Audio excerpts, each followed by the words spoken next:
지난주에는 예루살렘에 입성하던 예수님을 둘러싼 사람들이 예수님을 향해서 호산나 구원하여 주십시오 외치던 그 말씀 안에 머물러 보았습니다. 성경은 호산나 외치는 사람들과 이에 대한 하나님의 응답이라고도 볼 수 있습니다. 창세기부터 사람들은 저마다 자신이 처한 상황 속에서 하나님의 도우심을 구해왔습니다. 하나님은 그 소리를 지나치지 않으시고 개인과 가정과 또 제국 이집트에서 종살이하던 이스라엘 백성을 구하셨습니다.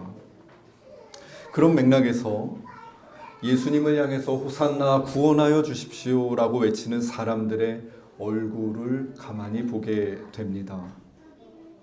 시대의 폭력 앞에서 자식을 잃은 어머니가 예수를 향해서 호산나라고 외쳤을 것이고, 귀신 들려서 제 삶을 잃어버렸던 아들을 가진 아버지가 예수님을 향해서 호산나 구원하여 주십시오 외쳤을 것입니다. 하여 예루살렘으로 입성하시는 우리 예수님은 그저 홀로 그 길을 가는 것처럼 보이지 않았습니다.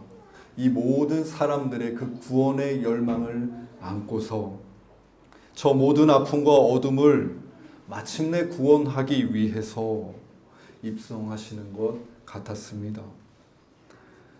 사람들의 간절한 열망과 또 예수님의 의지로 빚어진 이 길의 끝에서, 그런데 우리는 당혹스럽게도 십자가를 보게 됩니다.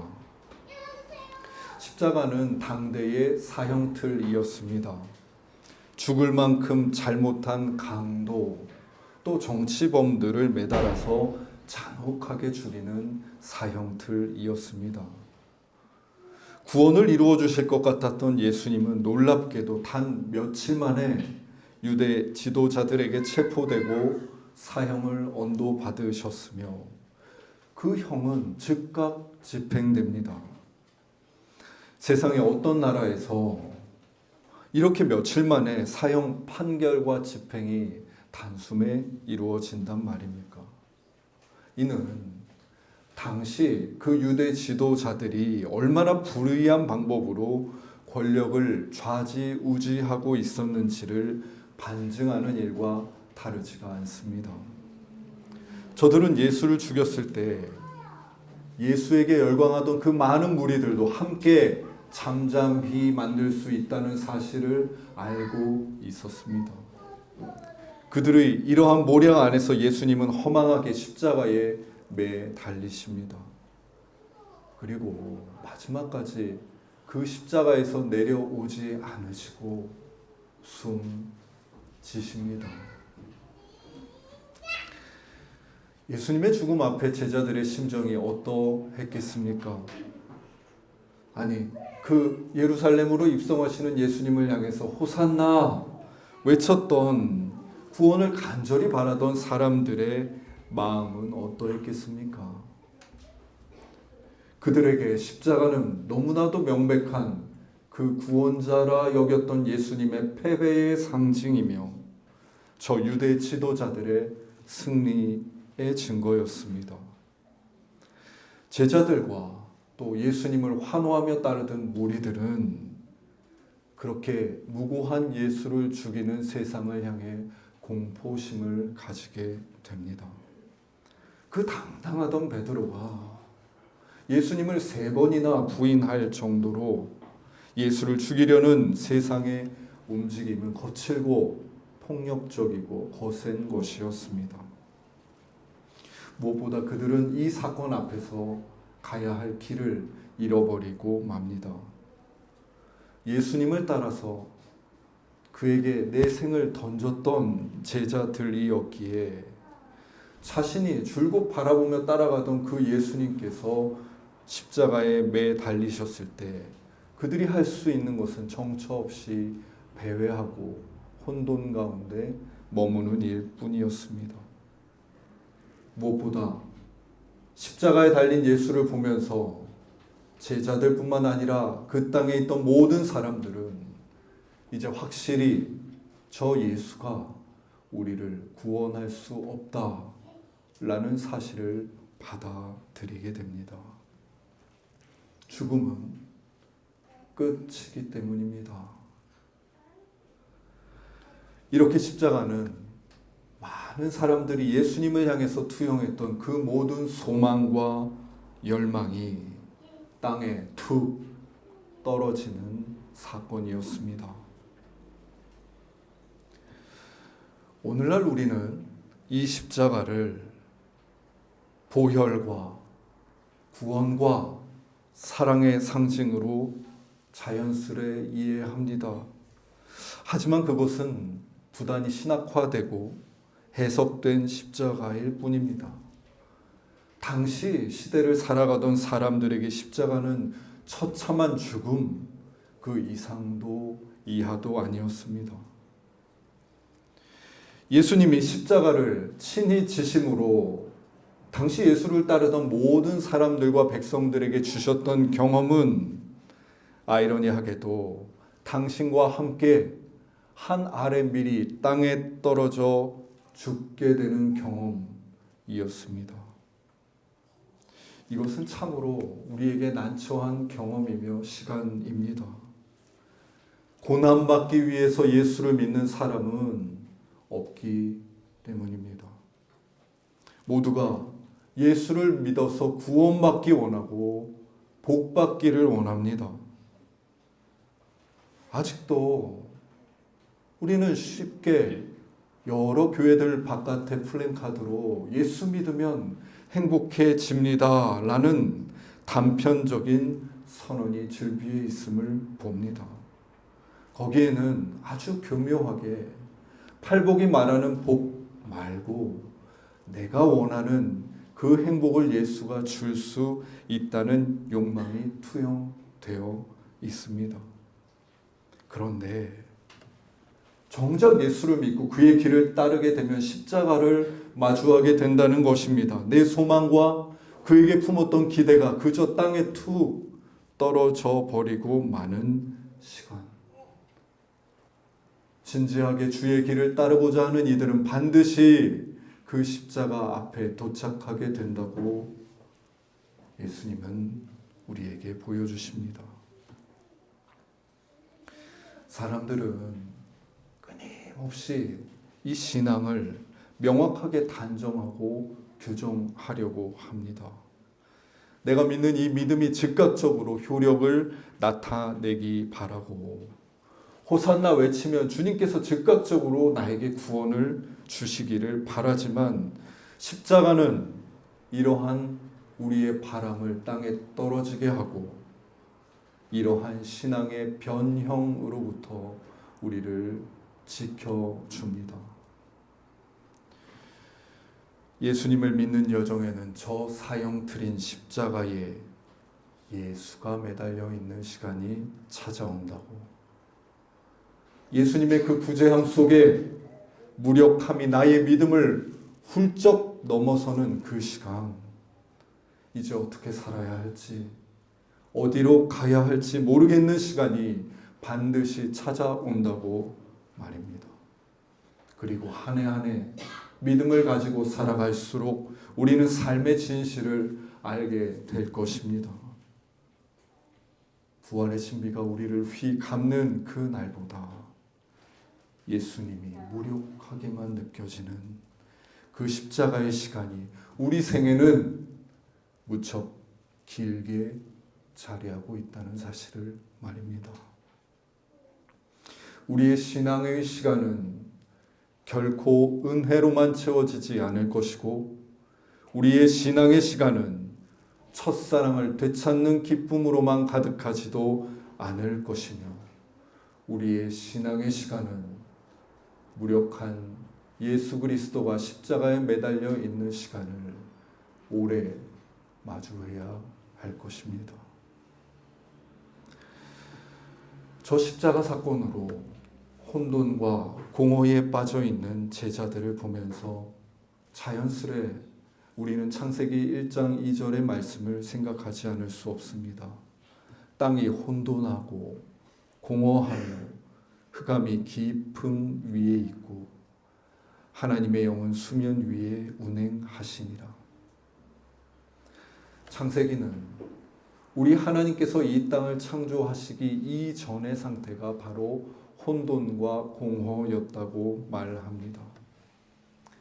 내일을 알 수 없는 우리는 이 혼돈 너머에 무엇이 있는지 볼 길이 없습니다만 창세기의 맥락에서 이 혼돈의 상황을 다시 바라보자면 이 혼돈과 공허의 상황이야말로 주님의 영이 수면 위를 운행하시는 시간임을 알게 됩니다. 십자가와 예수의 죽음으로 인해서 길을 잃은 그 모든 사람들의 상황 위에 마침내 그곳에 도착한 그 골고다 위에 우리 주님의 영이 운행하시기 시작한다는 것입니다. 베드로는 오늘 우리가 읽은 사도행전 10장 40절에서 십자가 사건 이후에 이와 같은 하나님의 절묘한 개입이 있었다며 마치 두 번째 창세기가 저 골고다에서 펼쳐지고 있다는 듯 하나님이 사흘 만에 죽임당한 예수를 다시 살리셨고 나타내셨다고 증언합니다. 그런데 그 다음 문장이 무척 인상적입니다. 41절입니다. 모든 백성에게 하신 것이 아니요 오직 미리 택하신 증인인 우리에게 하신 것이라. 여러분, 부활하신 예수님은 결코 모든 백성 가운데 자신의 모습을 나타내지 않으셨습니다. 부활은 정오의 빛처럼 만인에게 나타난 은총이 아니었습니다. 오히려 부활은 택하신 사람들에게만 나타나는 어쩌면 미명과 같은 은총이었습니다. 우리는 이 부분에서 무척 아쉬움을 느낄 수밖에 없습니다. 부활하신 예수님께서 그 무덤에서 부활하신 이후에 저 예루살렘 거리를 날마다 일주일만 딱 걸어 다니셨더라도 모략과 선동으로 점철된 저 유대 지도자들의 악한 행위가 만방에 알려졌을 것입니다. 그들이 죽인 예수님께서 부활하셔서 그 거리를 일주일만 걸어 다니셨더라도 6월절 축제를 맞아 모여들었던 사람들이 저 불의한 권력에 저항하여 저들을 끌어내렸을 수도 있었을지 모릅니다. 그 시대를 기록했던 역사가 요세푸스도 부활이 역사적 사실임을 기록하며 예수가 어떻게 그 시대의 정권과 사회를 새롭게 정화하고 일으켰는지를 기록했을지도 모릅니다. 여러분, 그렇다면 굳이 부활의 진위 여부를 가리자는 그런 논란은 오늘날까지 없어도 괜찮았을 것입니다. 그러나 예수님은 그렇게 하지 않으셨습니다. 그것은 우리 하나님의 방법이 아니었습니다. 부활은 새벽에 모두가 잠들어 있는 그 새벽에 은밀하게 처음으로 목격됩니다. 마태복음 28장 1절입니다. 안식일이 다 지나고 안식 후 첫날이 되려는 새벽에 막달라 마리아와 다른 마리아가 무덤을 보려고 갔더니 그들이 무덤을 찾아간 때는 마침 미명이 비추려 하는 그 새벽입니다. 예수님이 십자가를 지시는 동안 저 막달라 마리아와 다른 마리아는 바로 그 십자가 곁을 지키며 있었던 여제자들입니다. 저들은 예수님의 십자가 곁을 지키며 예수님이 숨지실 때까지 종일 그 옆에 있었을 뿐만 아니라 아리마대 사람 요셉과 니고데모가 예수님의 시신을 인수하여 무덤에 안치하는 동안도 그 무덤 앞에 앉아 마지막 순간을 지켰던 제자들입니다. 하여 그들은 무덤이 어디에 있었는지 정확히 알고 있었고, 안식일 동안 안식일 규정을 지키느라 집 밖으로 나가지 못했지만 그 안식일이 지난 다음 날 새벽이 밝자마자 예수님이 계신 그곳을 향해 다름질하여 갔던 것입니다. 그런데 여러분, 그 여제자들이 무덤에 가서 도대체 무엇을 할 수 있었겠습니까? 향품을 들고 갔다고 하는데 무덤을 막고 있는 최소 직경이 1m 이상 되는 돌이 굴러질 방법은 없었을 것입니다. 향품은 들고 갔지만 이내 무용한 것이 될 것이었습니다. 무덤을 지키고 있던 군인들도 새벽부터 무슨 난리냐고 그들을 내쫓을 것이 명확했습니다.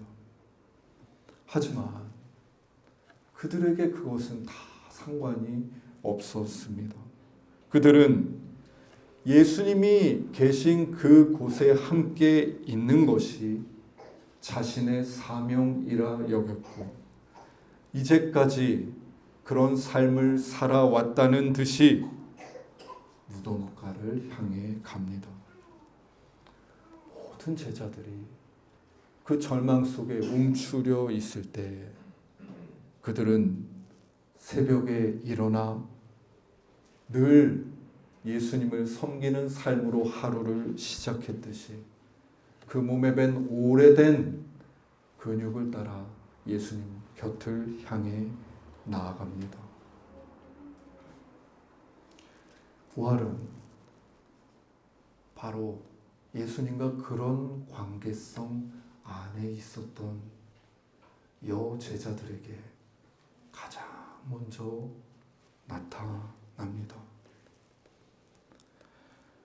그들이 도착한 무덤가는 마치 그들만을 위해 준비된 공간처럼 천사들이 돌문을 굴려내고 그 위에 앉아 있었고, 경비병들은 무서워서 죽은 사람처럼 물러나 있었습니다. 게다가 천사는 그들에게 지금 눈앞에 벌어지는 사건의 전말을 아주 소상하게 이야기하며 예수님께서는 여기 계시지 않고 다시 살아나셨다고, 와서 이 빈 무덤을 보라고까지 이야기해 줍니다. 천사들의 말을 듣고 참으로 빈 무덤을 목격하게 된 여제자들은 이 알 수 없는 상황이 무섭고 의심되기도 하지만 정말 예수님이 살아나셨단 말인가 하는 그 부활에 대한 믿음이 마음 한켠에 싹트기 시작합니다.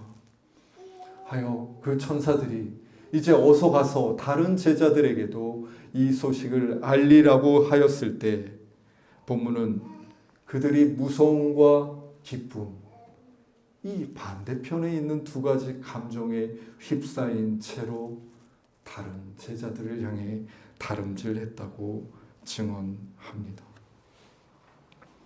이러한 방식으로 조금씩 이 부활의 신비를 품고 있는 저들의 모습이 보이십니까?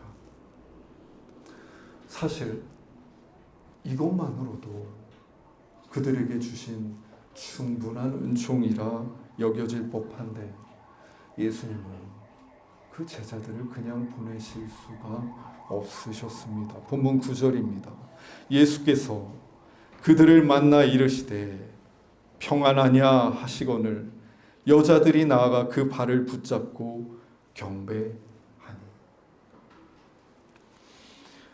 부활하신 예수님은 그들을 그냥 보내지 않고 달려가는 그들을 찾아오십니다. 한결같이 당신을 향한 사랑과 섬김의 삶을 살아온 그들에게 예수님의 공생의 3년 동안 12제자는 맨 앞에 있어서 지금까지 사람들에게 알려져 있지만 아무도 모르는 그 보이지 않는 섬김의 자리를 지켜왔던 그 여제자들에게 그리고 마지막까지 그 십자가 아래서 무덤 앞에서 자신의 곁을 지켰던 그 여제자들 앞에 예수님은 나타나실 수밖에 없으셨던 것입니다. 여러분, 그녀들이 보여준 신앙은 예수님에게 어떤 호의를 요청하는 신앙이 아니었습니다. 개인의 욕망을 충족시키기 위해 예수를 따랐던 것도 아니었습니다. 내 생각과 편견을 강화하고 합리적인 이유를 얻기 위해 예수를 따랐던 것도 아니었습니다. 그들의 신앙은 그저 예수님 앞에 머물며 그분께 끊임없이 나를 열고 나를 내어드리는 것, 그것이 전부였습니다. 그분이 어떤 상황에 있을지라도, 그분이 어떤 말씀을 하실지라도 그분 곁을 지키며 그 말씀을 가슴에 품고 그 시간을 묵묵히 살아내는 것.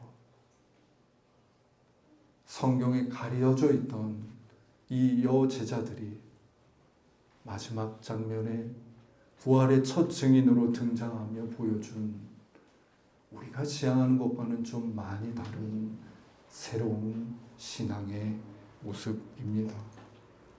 그들은 아주 오랜 세월 수련한 그 신앙의 방식으로 예수님을 사랑했고 마침내 부활하신 예수님을 마주합니다. 예수님이 누구를 향해 오십니까? 예수님이 누구에게 이 이해할 수 없는 신비인 부활을 나타내십니까? 그분을 믿고 따르며 자신의 삶을 활짝 열어 그분 앞에 내어드린, 그분이 내게 아무런 유익이 되지 않는 그 순간조차 그분 곁을 지키며 그분을 향한 사랑의 삶을 산 그 제자들에게였습니다. 그러니 우리가 정녕 부활을 마주하고 싶다면 우리가 가장 먼저 해야 할 일은 바로 예수께서 가신 그 길 위에 서는 것입니다. 예수께서 가신 그 길을 묵묵히 따라가 보는 것입니다.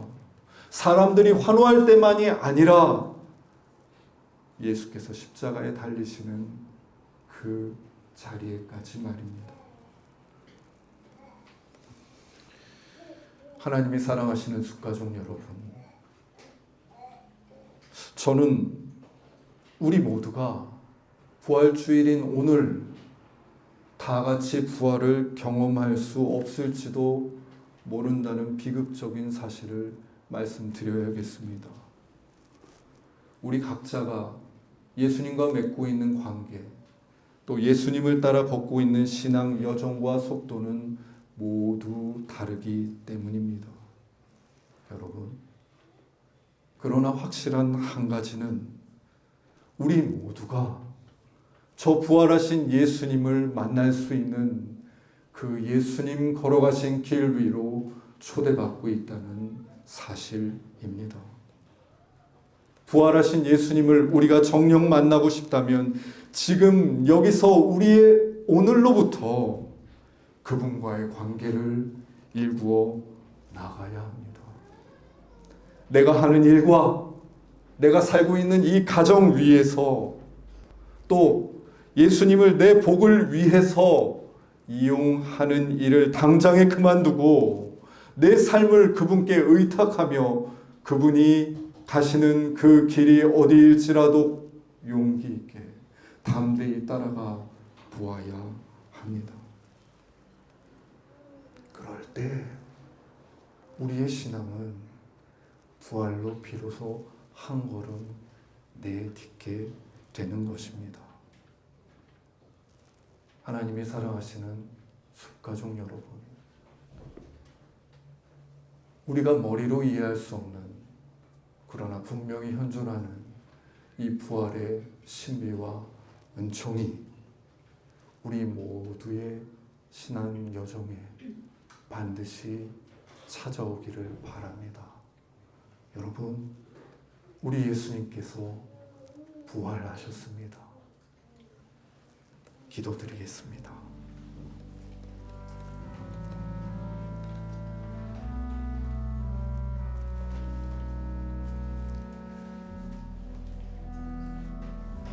주님, 무뎌진 우리의 마음을 어떡합니까?